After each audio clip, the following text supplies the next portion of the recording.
ወራህመቱላሂ ወበረካቱ። እንዴት ናችሁ? ውድ የሀገሬ ልጆች ደህና ናችሁ ወይ? እኔ ደህና ነኝ አልሐምዱሊላህ። እንዴት ናችሁ? በተለይ ስደት ያላችሁ የመዲያም ቅመሞች እንዴት ናችሁ? ደህና ናችሁ ወይ? እና ይሄን ቻናል የከፈትኩት አብዛኛውን እኛ የመዲያም ቅመሞች የምንወያይበት የምንጠያየቅበት ነው ኢንሻአላህ። እና ጆርዳን ደግሞ ታዲያ እንግዲህ እንደዚህ ስትታይ ጠራ ላይ ወጥቼ ነው የቀረጥኩላችሁ ማለት ነው። ጆርዳን እንትን ትመስላለች ትላችኋለሁ ሁዶቼ። እና ምንድነው ላችሁ የፈለኩት አዲስ ስንሆን አሁን አዲስ ወደ ስደት ስንመጣ ቋንቋው ስራው በጣም ይከብድብናል። እና እኛ ድሮ በ2004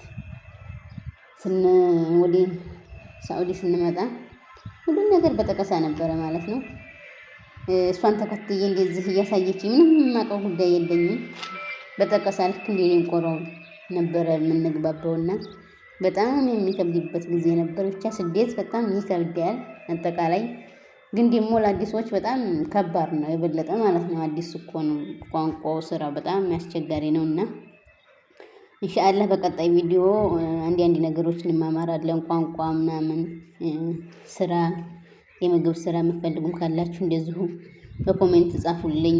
በኢሞም አድርጋችሁ መደወል ትችላላችሁና ኢንሻአላህ በቪዲዮ ግን ለቀጣይ ቪዲዮ ቋንቋ ምናምን ይዤ እመጣለሁ ማለት ነው። እናንተ ላይክ ሰብስክራይብ እያደረጋችሁ አበረታቱኝ። የምትፈልጉት ነገር ካለ በኮሜንት አሳውቁኝ። ከልምድ እኔ የማውቀውን አካፍላችኋለሁ ማለት ነው። በተለይ ለአዲሶቹ ኢንሻአላህ